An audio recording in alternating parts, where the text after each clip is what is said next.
ETF index mutual funds నేర్చుకుని stock మార్కెట్లో రాణించాలనుకుంటున్నారా? వెంటనే ఈ నెంబర్కి కాల్ చేయండి. Hi viewers, India's largest digital media network Suman టీవీకి స్వాగతం. ప్రస్తుతం మనతో ఉన్నారండి senior journalist and life coach Padma Meenakshi గారు. సో నేపాల్లో ఎలాంటి ఉధృత పరిస్థితులు ఉన్నాయో అందరం చూస్తున్నాం సోషల్ మీడియాలో.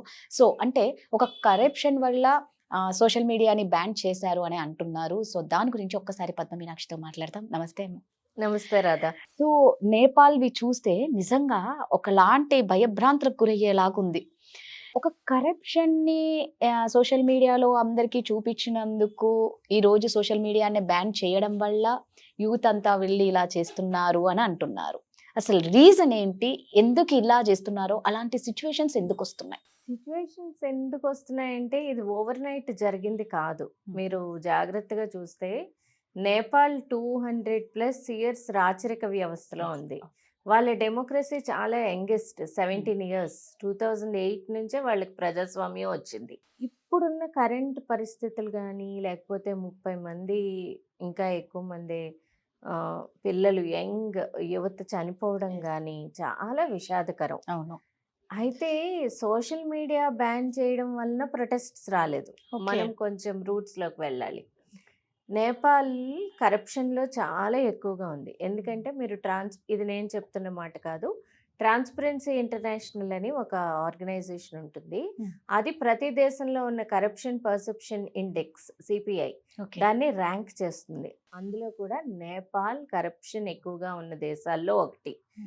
2024లో it was in 34 or somewhere ranking. 34 అంటే ఇంకా కరప్షన్ ఎక్కువగా ఉన్నదన్నమాట.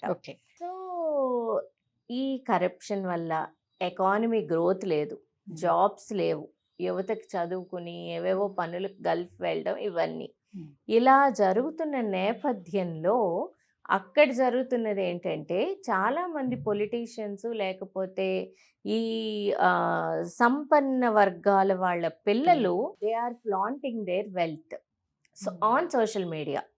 వాళ్ళు luxury handbags, luxury hotels, luxury కార్స్లో తిరగడం, వాళ్ళ లైఫ్ స్టైలు అంతా సోషల్ మీడియాలో చూపిస్తున్నారు. ఇన్స్టాగ్రామ్ ఇన్ఫ్లుయెన్సర్స్గా లేకపోతే ఈ పొలిటీషియన్స్ పిల్లలుగా. అయితే ఇది ఏమైందంటే అవన్నీ చూపిస్తూ నెపో కిడ్స్ అని చెప్పి నేపాల్లో యాంటీ ఇలాంటి లైఫ్ స్టైల్, మేము ఇక్కడ ఇన్ని కష్టాలు పడి ఉద్యోగాలు లేక తిండి లేక ఇంత సఫర్ అవుతుంటే ట్యాక్స్ పేయర్స్ మనీతో పొలిటీషియన్స్ పిల్లలు ఇన్ఫ్లుయెన్సర్స్గా చలామణి అవ్వడం కానీ, లేకపోతే వాళ్ళ లగ్జరీ లైఫ్ స్టైల్ కానీ, ఇంకా ఒక పాయింట్ వచ్చేసరికి ఎవరైనా సహించలేము. అది ఆ యూత్ సహించలేకపోయారు. So nepo kids against nepo kids హ్యాష్ ట్యాగ్తో ఒక మూవ్మెంట్ స్టార్ట్ చేశారు సోషల్ మీడియాలో నేపాల్ యూత్. ఎప్పుడైతే ఆ మూవ్మెంట్ స్టార్ట్ అవుతుందో వెంటనే సోషల్ మీడియా హ్యాండిల్స్ అన్నింటినీ బ్యాన్ చేసేసారు. 20+ ఆల్మోస్ట్ 25 హ్యాండిల్స్ బ్యాన్ చేసింది నేపాల్ గవర్నమెంట్. బ్యాన్ చేయగానే ప్రొటెస్ట్ స్టార్ట్ అయిపోయాయి. అది యాక్చువల్గా ఏంటంటే వీళ్ళు పెడతారు ఇలా పొలిటీషియన్స్ పిల్లలు, పొలిటీషియన్స్ ఇంత కరప్షన్తో ఉన్నారు అని పెడుతుంటే బ్యాన్ చేసేస్తే ప్రాబ్లం సాల్వ్ అవుతుంది అనుకున్నారు. కానీ వీళ్ళు రేజ్ అయ్యి ఆ పార్లమెంట్ బిల్డింగ్ని కానీ, పొలిటీషియన్స్ ఇళ్ళ మీద అటాక్ చేయడం కానీ, ఫైర్ పెట్టడం కానీ, లగ్జరీ హోటల్స్ని అటాక్ చేయడం కానీ, ఇంకా అసలు అది తట్టుకోలేకపోయారు. దాంతో ఆ ప్రొటెస్ట్స్ స్టార్ట్ అయ్యాయి. అదే రూట్ కాజ్. కానీ అంటే అనిపిస్తుంది, మీరు అన్నారు కదా, ఎప్పుడైతే మనిషికి ఆకలి దప్పులు ఎక్కువైపోయి తిననీకి తిండి లేకపోతే కన్నా, నిజంగా నిరుద్యోగ పరిస్థితి ఉన్నప్పుడు ఎవరికైనా అలాంటి సిచ్యువేషన్ ఒక పూట మనం అన్నం లేటుగా తింటేనే ఆ కోపం, ఆకలి కోపం ఎలా ఉంటుంది? అలాంటిది డబ్బు లేదు, కరప్షన్ ఎక్కువగా ఉంది. ఒక పక్క వాళ్ళు చూస్తుంటే వాళ్ళు బాగానే ఉన్నారు, లగ్జరీ, అండ్ వాళ్ళు ఎక్కడున్నారో అది కనబడకపోతే వేరు, సోషల్ మీడియాలో ఫ్లాంట్ చేస్తున్నారు. సో మా డబ్బుతో మీరు లగ్జరీ చేస్తారా, మేము ఇక్కడ తిండి లేకుండా ఉంటే?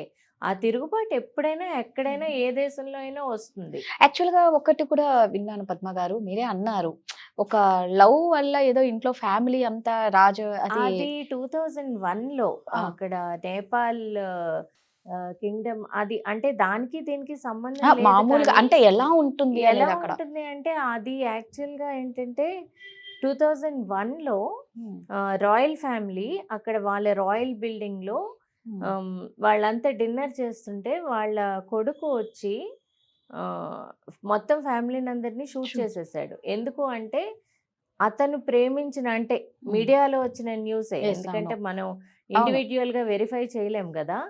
అతను ప్రేమించిన అమ్మాయి ఇండియన్ రాయల్ ఫ్యామిలీకి చెందిన ఒక అమ్మాయిని ప్రేమించాడు అని అంటారు.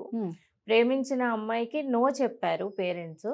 దాంతో మొత్తం అక్కడ ఉన్న వాళ్ళని చుట్టాలని అందరినీ ప్రేమించేశాడు. తర్వాత ఆయన అంకుల్ ఎవరో తర్వాత అక్కడ నేపాల్ కింగ్ అయ్యారు. సో అందరినీ షూట్ చేసి చంపేశారు. చేసి అతను కూడా షూట్ చేసి అతను కూడా షూట్ చేసి యాక్చువల్గా ఇది నిజంగానే బాగా అందరికి బాగా తెలిసిపోయిన న్యూసే అప్పట్లో. అవును, అంటే ఒక్క వాళ్ళ కొడుకే సెన్సేషన్. ఇప్పుడు ఆ రాయల్ ప్యాలెస్ మ్యూజియం అయిపోయింది, అది Yes. మ్యూజియం చేసేసారు. అంటే So that చూడు was ఎలా the ఉందో. story. అదే అంటే ఎందుకు నేను ఇది అడిగాను అంటే ఒక పరిపాలించే పరిపాలనలోనే వాళ్ళ ఇంట్లోనే ఇలా ఉంటే ఉమ్. ఇంకా బయట ప్రజలది ఎలా ఉంటది. అంటే అక్కడ ఆ అబ్బాయి కూడా హార్వర్డ్ ఎక్కడో చదువుకుని వచ్చాడు, కానీ మానసిక స్థితి చెప్తున్నాను, మానసిక స్థితి ఎలా ఉంది వాళ్ళ మానసిక. ఇప్పుడు యూత్ ఇంత ఇలా అయిపోయారంటే కేవలం వాళ్ళు సోషల్ మీడియా బ్యాన్ చేసేసారని ప్రొటెస్ట్ చేయాలి. అదే చైనాలో కూడా చాలా సోషల్ మీడియా బ్యాన్ ఉంటాయి,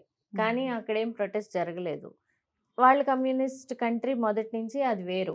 కానీ ఇక్కడ ఏమిటంటే ఆకలి దప్పులు, బా. కరువు, కరప్షన్, నిజం. ఇవన్నీ ఇంకా ఏదో ఒక రోజు మనం ఎదురు తిరగకపోతే దేశం బాగుపడదు, ప్రజాస్వామ్యాన్ని నిలబెట్టుకోలేము అని ఎదురు తిరిగారు. నిజంగా అంటే ఆ కడుపు మంట, ఆ బాధ, ఆవేదన పడ్డ వాళ్ళకే తెలుస్తుంది. తెలుస్తుంది. కాబట్టి నిజంగా ఉన్న ఉద్యోగం పోతేనే ఎలా తట్టుకోగలమ్మా మామూలుగా? అది రేపెలా మరి వచ్చే వరకు మళ్ళీ టెన్షన్. టెన్షన్ ఆ అలాంటిది. రేప్ ఆల్మోస్ట్ మధ్య తరగతి, దిగువ Right. మధ్య తరగతి, ఈవెన్ ఎగువ మధ్య తరగతి వాళ్ళకి కూడా ఉమ్. రేపు ఎలా అన్న భయం ఉంటుంది. ఉంటుంది. ఎందుకంటే వాళ్ళ దగ్గర డిపాజిట్స్ నిల్వమని ఉండదు. ఉండదు కదా. ఎన్ని రోజులు తీసి తినేస్తారు? అది తీసి తినలేరు. సో యూత్ యాంగర్ అంతా కూడా మనమంటాం యూత్ ఇలా అయిపోయారు, ప్రొటెస్ట్ చేశారు. కానీ యూత్ ప్రొటెస్ట్ చేశారు అంటే దాని వెనకాతలు చాలా కారణాలు ఉంటాయి. నేపాల్లో ప్రొటెస్ట్కి అయితే socio economic political reasons are there behind these protests. So దీనివల్ల దాన్ని ఇంకా ఎవరి బాధ వాళ్ళదే. Thank you. Thank you.